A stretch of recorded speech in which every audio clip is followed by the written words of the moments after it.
Uh, I want to start today with a number that I honestly thought was a typo when I first read the source material. I actually went back and checked it twice. 5,200 tons. Yeah, it's a number that feels really heavy just saying it. Right. That is the amount of extraterrestrial material, space rock, basically, that falls on Earth. Yeah. Every single It's year. a constant rain. Exactly. We are essentially under constant bombardment. But here's the thing. When most of us think of, space rocks, we think of the apocalypse scenarios, Yeah. the dinosaur killers, or maybe that Chelyabinsk meteor that blew out all those windows in Russia a few years back. Which is completely natural. I mean, those are the ones that make the headlines. They're dramatic. Yeah. But in terms of what actually hits our atmosphere on a daily basis, those big impactors are statistical anomalies. They are completely the exceptions. The actual constant, overwhelming reality of our solar system is dust. Cosmic dust. Micrometeorites. We're talking about particles smaller than 2 millimeters, usually much smaller, roughly the width of a human hair. And that's exactly what we're deep diving into today. A really fascinating white paper that argues these tiny specks aren't just waste material or cosmic dandruff. They are actually a strategic asset. A massive asset. The paper is titled Micrometeorites as a Strategic Asset for UK Planetary Science. It's written by a coalition of heavy hitters from the University of Kent, the Open University, and Imperial College London. And their premise is pretty bold. They're effectively saying the scientific community is letting a literal goldmine of data wash down the drain because everyone is just too obsessed with the big rocks. It's a classic case of overlooking the treasure right at your feet because you're staring at the horizon.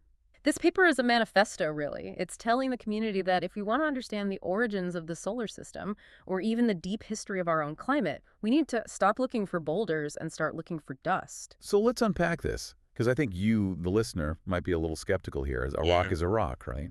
Why does a grain of sand tell us something that a meteorite the size of a minivan doesn't? It mostly comes down to something we call survival bias. Oh, like the old World War II plane armor problem, where they only reinforced the parts of the planes that came back. Very similar concept, yeah. Think about what it takes for a space rock to survive the trip through Earth's atmosphere. You're hitting the air at anywhere from 12 to 72 kilometers per second. Wow. The friction is immense. The heat is intense. To make it to the ground as a traditional meteorite that you can pick up and hold in your hands, you have to be really tough. You have to be made of solid stone or dense iron. So our museum collections, the big rocks sitting on pedestals, are biased toward the tough stuff. Heavily biased. We have shelves full of ordinary chondrites and iron meteorites, but the solar system isn't just made of iron and stone. It's full of fragile, fluffy, icy material, comets, primitive asteroids, the really ancient stuff. If a big chunk of that hits the atmosphere, it explodes. Right, it vaporizes. It completely breaks apart. It basically never hits the ground as a distinct, recognizable rock. So if we only look at the big meteorites, we're missing half the picture. We're missing the most interesting half, the primitive half. But here's the trick. If that fragile material comes in as a tiny dust grain, a micrometeorite, it behaves differently. Physics actually works in its favor. Because it's so small. Exactly. Because it has such a high surface area to mass ratio, it radiates heat away incredibly efficiently. It flashes hot, sure, but it cools down fast enough to actually survive the drop. So the dust is a more honest sample of the solar system than the big rocks. That's the core argument here. If you want a complete inventory of what is actually floating around in space, you can't rely on the big survivors. You have to collect the dust. The paper calls them the poor man's space probe, which I absolutely love. You don't need a billion-dollar rocket, you just need a microscope.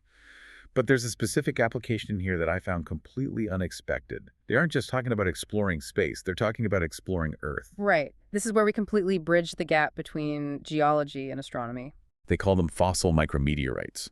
And the claim is that these things can act as a better record of Earth's ancient climate than actual fossils like ancient leaves or shells that we usually use.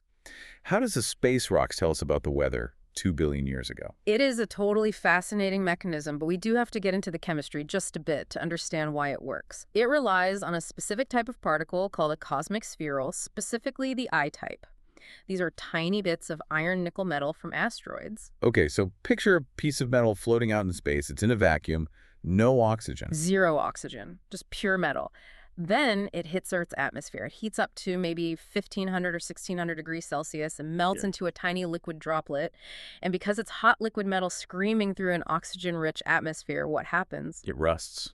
Instantly. Yeah. It oxidizes. It grabs oxygen atoms literally right out of the air it is passing through to form iron oxide minerals like magnetite and wustite. It locks that oxygen into its chemical structure, and then it cools down and solidifies before it even hits the ground. So it's basically a sealed capsule. It captured a physical sample of the atmosphere from the exact second it fell. Precisely. And if that particle falls into the ocean and gets buried in sediment, it stays there. And here is where it entirely beats biological fossils.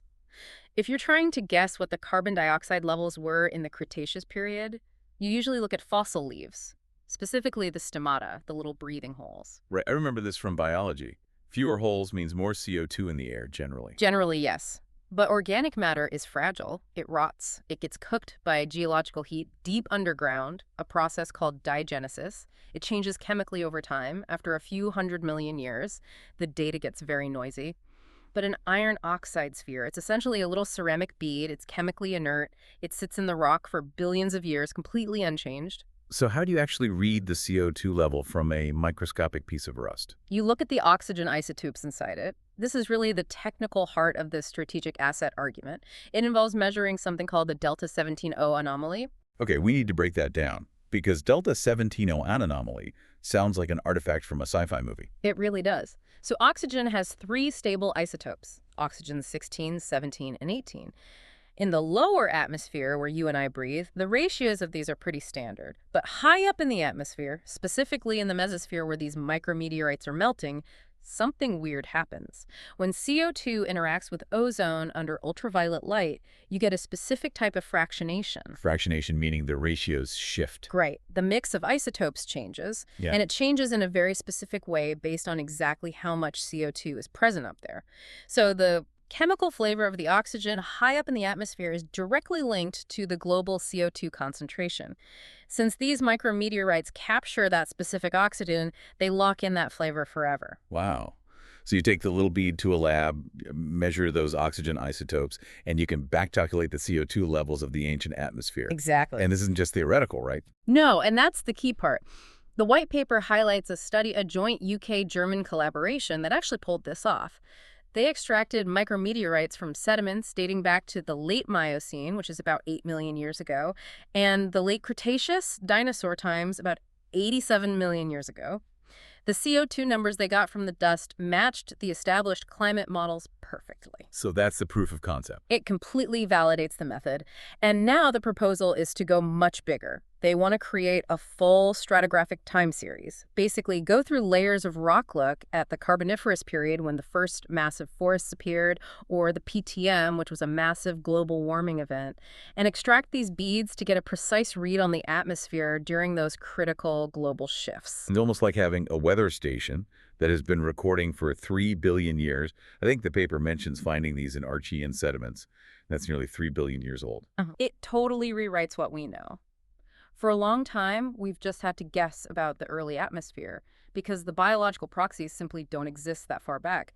There were no leaves 3 billion years ago, but there was dust. These little beads could give us hard numbers where we currently only have massive question marks. I want to pivot back to the space side of things for a minute, because while the climate stuff is amazing, the paper makes a huge deal about comets.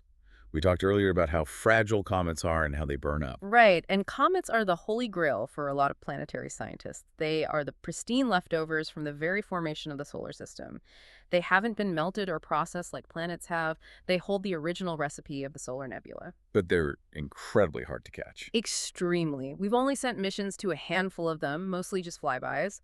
And the problem with a sample return mission like Stardust, which actually brought comet dust back to Earth in 2006, is the sheer violence of the capture. Because they hit it so fast. Yeah, you're catching dust in aerogel, which is sort of a solid smoke, but you're hitting it at 6 kilometers per second. It's like trying to catch a bullet with a catcher's mitt. The bullet is going to get deformed. Even worse than that.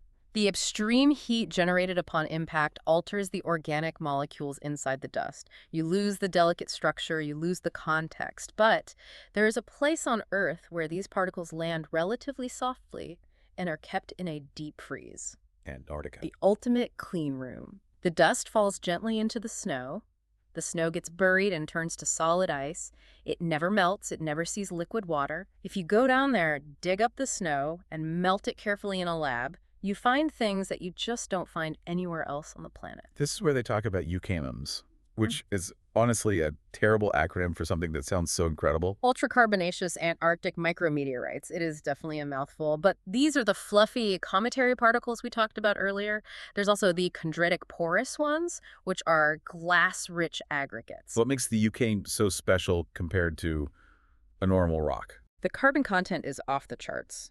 Some of these are over 50% carbon by weight, but it's not just plain graphite or soot. It's highly complex organic matter. They contain nitrogen isotope anomalies that heavily suggest they formed way out in the incredibly cold depths of the outer solar system, maybe even before the sun fully formed. And when we start saying organic in space science, we're skirting the edge of the origins of life conversation, aren't we? We are right in the middle of it. There is a long-standing hypothesis that Earth was way too hot in its early days to retain water or volatile organics. All of that had to be delivered later after the surface finally cooled down. To delivery trucks. Comets and asteroids acting as cosmic delivery trucks. These UKMs are the cargo. Seeing this much complex carbon in these pristine particles supports the idea that a heavy rain of this dust could have seeded the early Earth with the fundamental building blocks for life. So we have ancient climate records, we have the seeds of life, we have pristine solar system material, and yet reading this, the authors of this paper seem incredibly frustrated. They say the UK is lagging behind. It's a resource problem. The UK has the expertise. We have the labs. The paper specifically mentions the NanoSIMS instruments and the micro-CT scanners at Kent and Imperial. We also have the geologists who know exactly where to look in the sedimentary rocks, like the Jurassic chalks and Carboniferous limestones. But we don't have the fresh samples. We're just borrowing them. We are relying heavily on other nations. France, Japan, and the US run these massive Antarctic collection campaigns. They own the samples. UK scientists have to put in an application to borrow them. That's like being a Michelin star chef, but you have to borrow your ingredients from the neighbor. Exactly. And you have to wait for the neighbor to say yes, and sometimes they say no, or they keep the absolute best cuts for their own researchers. The white paper argues that this is a major strategic vulnerability. If planetary science is a priority, and with the space sector growing so fast it is, then we need our own supply chain. So their proposal is a partnership with the British Antarctic Survey. Specifically setting up near the Rothera Research Station. It's a logistical no-brainer. The UK already has the infrastructure down there. They just need to add a micrometeorite collection module to their routine operations. Just go out, melt some snow, filter it, and bring back the dust. Build a national library. That way, when a UK researcher has a groundbreaking theory, they can go directly to the UK collection and get the samples immediately. It massively accelerates the science. There's another angle to this strategic asset idea that I hadn't even considered until I read it: training.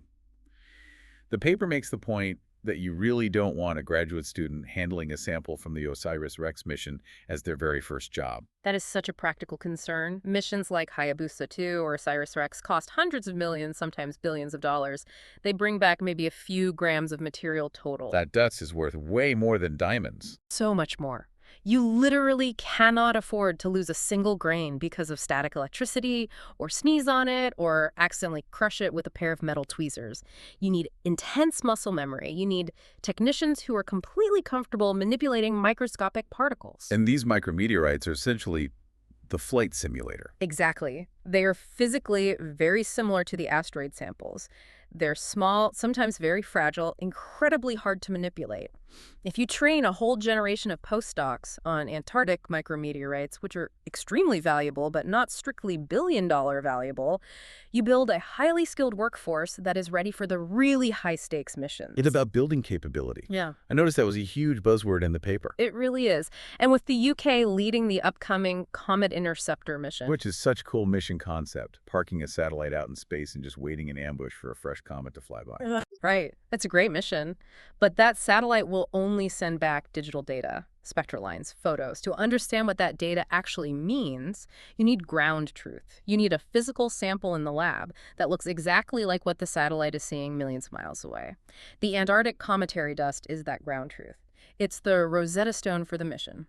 Okay, so we've covered the pristine Antarctic ice, the ancient oceans, and the billion-dollar space missions. But honestly, my favorite part of this entire deep dive is where the paper tells us to look closer to home. The gutter. It sounds like a joke. Space rock in your gutter. But they are dead serious. They really are. For decades, the conventional wisdom in planetary science was that you just couldn't find micrometeorites in populated areas. It wasn't that they didn't fall there, they fall everywhere evenly.